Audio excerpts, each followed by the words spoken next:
সিঙ্গুরে জমি ফেরত দেওয়া নিয়ে রাজ্যের অবস্থান কি জানতে চাইল হাইকোর্ট। 4 সপ্তাহের মধ্যে জমি ফেরত দেওয়া হবে আগেই জানিয়েছিল রাজ্য, কিন্তু আজ পর্যন্ত যারা জমি ফেরত চেয়েছিলেন তারা জমি ফেরত পাননি। তা নিয়ে একটি মামলা হয়েছিল প্রধান বিচারপতির বেঞ্চে। আজ সিঙ্গুরে জমি ফেরত নিয়ে রাজ্যের অবস্থান জানতে চাইলেন প্রধান বিচারপতি। সিঙ্গুরে জমি ফেরত নিয়ে রাজ্যের অবস্থান জানতে চাইলেন প্রধান বিচারপতি। হাইকোর্টে প্রধান বিচারপতি আজ এমনটাই প্রশ্ন করেন। 4 সপ্তাহের মধ্যে জমি ফেরত দেওয়া হবে বলে আগেই জানিয়েছিল রাজ্য, কিন্তু এখনো পর্যন্ত যারা জমি ফেরত চেয়েছিলেন তারা জমি ফেরত পাননি।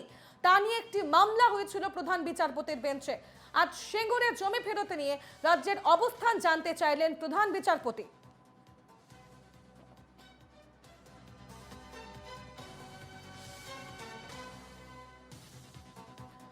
সিঙ্গুরের জমি ফেরত নিয়ে রাজ্যের অবস্থান জানতে চাইলেন প্রধান বিচারপতি। হাইকোর্টে প্রধান বিচারপতির এটাই প্রশ্ন। সিঙ্গুরে জমি ফেরত নিয়ে রাজ্যের অবস্থান কি জানতে চাইলেন বিচারপতি।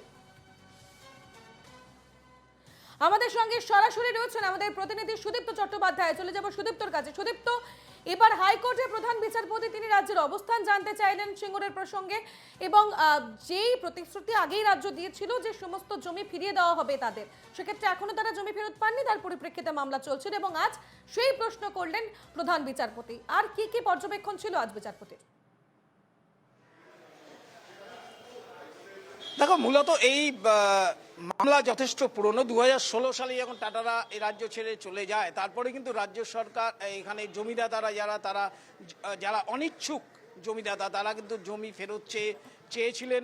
এ বিষয়ে নিম্ন আদালতে বিস্তর মামলা হয়েছে, দীর্ঘদিন মামলা চলেছে। রাজ্য সরকারের পক্ষ থেকে 4 সপ্তাহের মধ্যে জমি ফিরিয়ে দেওয়ার একটা আশ্বাস দেওয়া হয়েছিল, সাময়িক আশ্বাস, এবং তার সঙ্গে তাদের দাবি ছিল যে জমি পূর্বাবস্থায় ফিরিয়ে দিতে হবে। সে নিয়ে নিম্ন আদালতে দীর্ঘদিন মামলা চলে, কিন্তু তার কোনো ফয়সালা না হয়। অবশেষে স্থানীয় ভারতীয় শান্তি দল নামে একটি সংগঠন, তারা হাইকোর্টের প্রধান বিচারপতির বেঞ্চে একটি জনস্বার্থ মামলাও করেন, এবং সেই আবেদনে আজ শুনানি ছিল। এবং সেখানে স্পষ্ট আর জানানো হয় যে 4 সপ্তাহের মধ্যে রাজ্য সরকার জমি ফেরত দেওয়ার আশ্বাস দিয়েছিলেন, এবং জমি পূর্বাবস্থায় ফিরিয়ে দিতে হবে সে কথাও জানানো হয়েছিল। কিন্তু আজ পর্যন্ত তার কোনো সমাধান হয়নি। নিম্ন আদালতে বারবার করে নিয়ে সওয়াল জবাব হলেও তার কোনো সমাধান হয়নি। তাই হাইকোর্টের প্রধান বিচারপতির দ্বারস্থ হয়েছেন তারা। তাই প্রধান বিচারপতিও তাদের সওয়াল জবাব শুনে আপাতত 4 সপ্তাহের সময় দিয়েছেন রাজ্যকে। 4 সপ্তাহের মধ্যে, অর্থাৎ 1 মাসের মধ্যে রাজ্যকে এই জমি ফেরত নিয়ে অবস্থান জানাতে হবে, এবং সেটা লিখিত আকারে, এফিডেভিট আকারে প্রধান বিচারপতির বেঞ্চকে জানাতে হবে রাজ্য সরকারকে, যে এই সিঙ্গুরের জমি ফেরত দেওয়া নিয়ে রাজ্যের অবস্থান কি। একই সঙ্গে তোমায় জানিয়ে রাখি, এই সিঙ্গুর মামলাতেই কিন্তু ইতিমধ্যেই একটি বড় সিদ্ধান্ত নিয়েছিল ট্রাইব্যুনাল, ন্যাশনাল ট্রাইব্যুনাল, যেখানে আরবিট্রেশনের মামলায় 766 কোটি টাটা মোটরসকে ফেরত দেওয়ার কথা বলা হয়েছিল, এবং 4 মাস সময় দেওয়া হয়েছে। এই 766 কোটি শুধু টাটা মোটরসকে ফেরত দিতেই হবে না রাজ্য সরকারকে, তার সঙ্গে 11% হারে 2016 সালে 1 সেপ্টেম্বর থেকে 11% হারে সুদ সহ ফেরত দিতে হবে। সেই মামলাটিও কিন্তু এখনও বকেয়া রয়েছে, পেন্ডিং রয়েছে। এখনও পর্যন্ত রাজ্য সরকার কিন্তু এ নিয়ে নতুন করে কোনো মুভমেন্ট করেনি, যদিও এটা নিয়ে রাজ্য সরকারকে যদি ফার্দার কোনো মুভমেন্ট করতে হয় সেটা সুপ্রিম কোর্টেই জানাতে হবে, বা হাইকোর্টের মাধ্যমেও তারা যেতে পারে। যদিও হাইকোর্টেও তা এখনও পর্যন্ত রাজ্য সরকার এটা নিয়ে কোনো আপিল করেনি, বা সুপ্রিম কোর্টেও জানা যায়নি বলে এখনও পর্যন্ত তা জানা যাচ্ছে। তবে আজকে প্রধান বিচারপতি যে সিঙ্গুরের জমি ফেরত মামলা নিয়ে যে অবস্থান জানাতে বলল রাজ্যকে, সেটা কিন্তু যথেষ্ট তাৎপর্যপূর্ণ। অর্থাৎ আপাতত রাজ্য সরকার কিন্তু সিঙ্গুর নিয়ে যথেষ্ট বিড়ম্বনায় পড়ছে, সেটা কিন্তু বলাই যায়, অন্তত হাইকোর্টের তরফ থেকে। আজ যখন হাইকোর্টের প্রধান বিচারপতি তিনি প্রশ্ন করছেন, তিনি জানতে চাইছেন রাজ্যের কি অবস্থান জমি ফেরত নিয়ে, সেক্ষেত্রে দাঁড়িয়ে সেই মুহূর্তে যখন বিচারপতির এই পর্যবেক্ষণ ছিল, তখন রাজ্যের তরফ থেকে কি জানানো হলো? রাজ্যের তরফ থেকে বলা হয়েছে যে নিম্ন আদালতে দীর্ঘদিন মামলা ফয়সালা চলছে, ফলে বিচারাধীন মামলায় এই মুহূর্তে যতক্ষণ বিচার না শেষ হয় ততক্ষণ কি করে রাজ্য সরকারের মধ্যে হস্তক্ষেপ করবে। এটা খুব সাধারণ যুক্তি, সেই যুক্তি শুনেছেন প্রধান বিচারপতি, কিন্তু তার পাশাপাশি তিনি আর সময় সীমা বাড়াতে চান না, যেহেতু দীর্ঘদিন ধরে এই মামলা চলেছে নিম্ন আদালতে এবং এই সিঙ্গুর এপিসোড দীর্ঘদিনের বিষয়, ফলে এখনও পর্যন্ত চাষিরা তাদের জমি হাতে পাননি এবং সেই জমি তাদের ব্যবহারযোগ্য কিনা, পুনরায় তাদের ফসলযোগ্য হবে কিনা সেটা নিয়েও তারা উৎকণ্ঠায় রয়েছেন। এই সার্বিক উৎকণ্ঠার অবসান ঘটাতেই কিন্তু সময়সীমা বেঁধে দিলেন এবার হাইকোর্টের প্রধান বিচারপতি বেঞ্চ এবং 1 মাসের মধ্যে অর্থাৎ 4 সপ্তাহের মধ্যে রাজ্যকে তার অবস্থান জানাতে বলেছে যে এর জমি ফেরত এবং সেটা পুনর্ব্যবহারযোগ্য করে দেওয়া নিয়ে একেবারে রাজ্য সুদীপ্ত, তুমি সরকারের সঙ্গে থাকো, কি আমরা এই মুহূর্তে অবস্থান। টেলিফোন লাইনে পেয়ে গিয়েছি বিজেপি নেতা জগন্নাথ চট্টোপাধ্যায়কে। জগন্নাথ বাবু, এনকেটিভিতে স্বাগত, আমি তনুশ্রী আপনার সঙ্গে। ইতিমধ্যেই সিঙ্গুরের প্রসঙ্গে আজ যে মামলা ছিল তাতে প্রধান বিচারপতি প্রশ্ন করেছেন রাজ্যকে যে এই জমি ফেরত মামলায় রাজ্যের কি অবস্থান, মানে এই যে সিঙ্গুর নিয়ে ক্রমাগত চলছে, আমরা দেখেছিলাম ন্যাশনাল ট্রাইব্যুনালের সিদ্ধান্ত 766 কোটি টাকা এখনো পর্যন্ত ফেরত দিতে হবে টাটাকে রাজ্যকে, সব মিলিয়ে আপনার কি বক্তব্য? না, বক্তব্য মানে রাজ্য সরকার যে ধাঁধা সিঙ্গুর নিয়ে তৈরি করেছে সেই ধাঁধার উত্তর এবার রাজ্য সরকারকেই দিতে হবে। রাজ্য সরকার সিঙ্গুরের জমি কৃষকদের ফিরিয়ে দেবো বলে সুপ্রিম কোর্টে মামলা জিতেছিল এবং কৃষকদের স্বার্থে, কৃষির স্বার্থে সুপ্রিম কোর্টের সেই আদেশ এসেছিল এবং এখন যা দাঁড়াচ্ছে তা তো আদালত অবমাননার দিকে ধীরে ধীরে চলে যাচ্ছে। তার কারণ সিঙ্গুরে হলফনামা দিয়ে, মানে সুপ্রিম কোর্টে হলফনামা দিয়ে আদালতে রাজ্য সরকার যা বলেছিল তা এতদিন পরেও তা পূরণ করা যায়নি। অর্থাৎ সিঙ্গুরের চাষিরা জমি কাগজে কলমে পেলেও সেই কৃষি জমিতে এখনো অব্দি চাষ হয়নি। মাঝখানে আমরা মাননীয় মুখ্যমন্ত্রীকে সর্ষে ছড়াতে, আলু লাগাতে এসব দেখেছিলাম, কিন্তু সিঙ্গুরের জমিতে এখন আলুও ফলে না, সর্ষেও পাওয়া যায় না। ওই রাস্তা দিয়ে যাতায়াত করলে কিছু কাশ ফুল দেখা যায়, কিন্তু সেখান থেকে সেই কাশ ফুলের থেকে বালিশ তৈরি হয় কিনা সেটা মুখ্যমন্ত্রী বলতে পারবেন। তাই কাশ ফুলের বালিশ শিল্প এখন সিঙ্গুরে হয়েছে কিনা সেটা বলতে পারবেন। এখন এই রাজ্য সরকারের সম্পূর্ণ দায় সিঙ্গুরের জমিকে কৃষিযোগ্য বা চাষযোগ্য করে তোলা, এবং সেই চাষযোগ্য শুধু করে তোলা নয়, তারপরেতে তাকে চাষিদের কাছে ফেরত দিয়ে রাজ্যের মানুষ তথা পৃথিবীর মানুষকে দেখানো যে সিঙ্গুর পুনর্মুখিক ভব হয়েছে। অর্থাৎ কৃষি থেকে শিল্পের যে উত্তরণ হওয়ার সম্ভাবনা ছিল তা এই তৃণমূল কংগ্রেসের সরকার তাকে অবতরণের মাধ্যমে ফের শিল্প থেকে কৃষিতে পরিণত করেছে। এবং এই প্রসঙ্গে বলে রাখি যে সিঙ্গুরে প্রায় 95% জমিতে কারখানার যে কাজ হয়েছে সেই কারখানার কাজের এই সিঙ্গুরের যে জমি কৃষি জমিতে রূপান্তরিত করবে তার তলায় কিন্তু পুরোটা কংক্রিটের চাদর এখনো অনেকটা রয়েছে। রাতারাতি কারখানার শেডটি হয়তো ভেঙে দেওয়া সম্ভব হয়েছে, কিন্তু তলায় কংক্রিটের চাদরটি এর বেস বানানোর জন্য কারখানা যেটা টাটা কোম্পানি তৈরি করেছিল সেটা রয়ে গেছে। তো সেই কংক্রিটের চাদরের উপরে কিভাবে মাটি ধরে ও ফেলে তিনি চাষযোগ্য সিঙ্গুরের জমি তৈরি করবেন, এবং তিনি যে সরষে বীজ ছড়িয়েছিলেন তাতে কত সরষে উৎপাদন হয়েছে তার হিসাব দিয়ে, আলু ছড়িয়েছিলেন তার হিসেব দিয়ে এবং কাশফুলের বালুচের হিসাব দিয়ে তিনি এখন নিশ্চয়ই সিঙ্গুরকে চাষযোগ্য করে তুলবেন বলে আমরা মনে করি। বেশ, ধন্যবাদ জগন্নাথ বাবু আমাদের সঙ্গে কথা বলার জন্য। আমাদের প্রতিনিধি সুদীপ্ত চট্টোপাধ্যায় আমাদের সঙ্গে রয়েছেন। সুদীপ্ত, এই যে সিঙ্গুর, বলা যায় যে অবশ্যই আমরা সকলেই জানি যে বাম জামানার পর তৃণমূল কংগ্রেস ক্ষমতায় আসার পেছনে সিঙ্গুর আন্দোলনের একটা বড় ভূমিকা ছিল। সেই সিঙ্গুরই এখন কি বিড়ম্বনায় ফিরছে রাজ্য সরকারকে?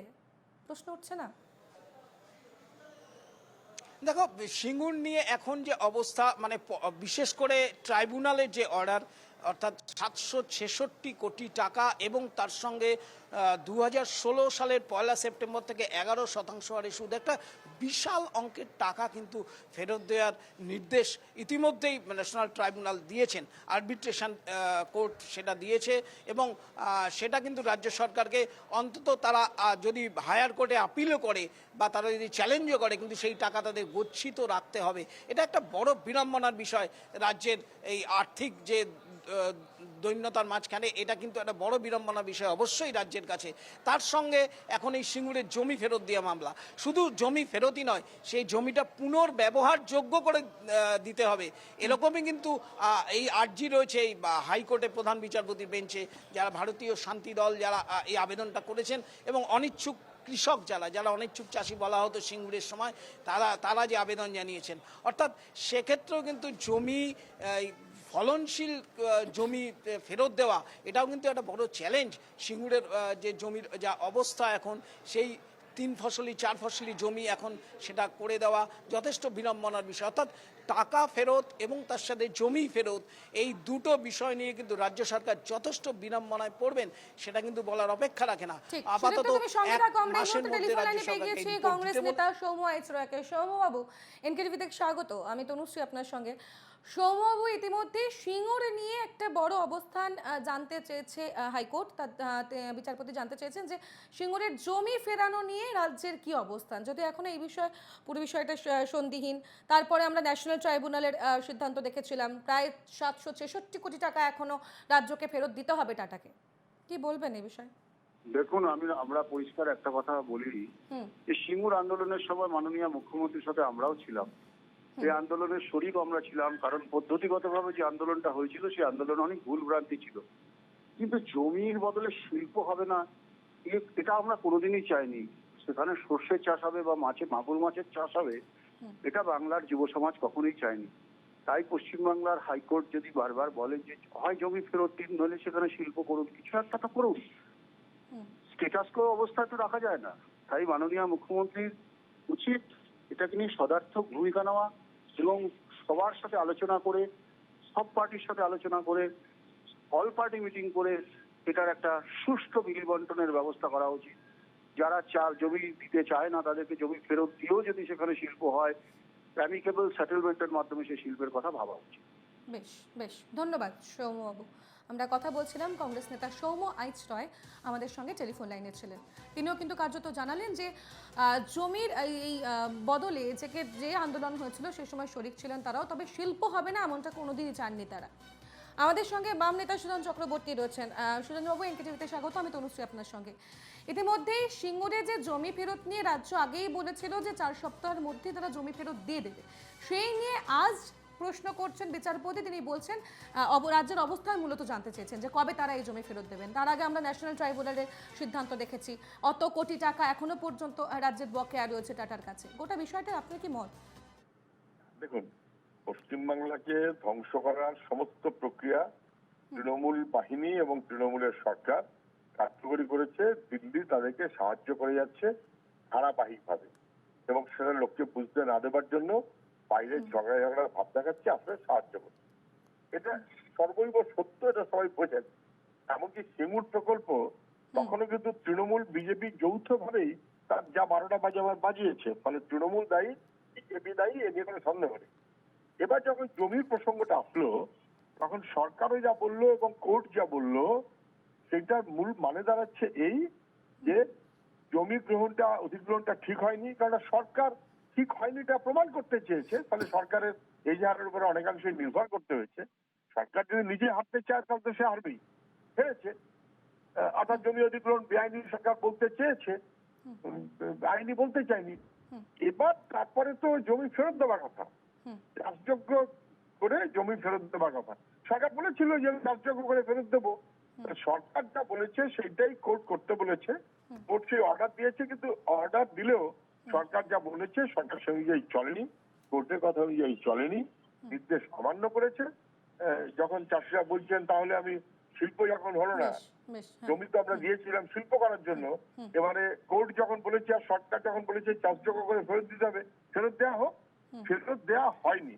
এমন জমি করেছে যে মুখ্যমন্ত্রী সর্ষের বীজ সেখানে ফেলেছিলেন, আর তাতে নাকি ধান উৎপাদন হয়েছে, পাওয়া যায় না তো।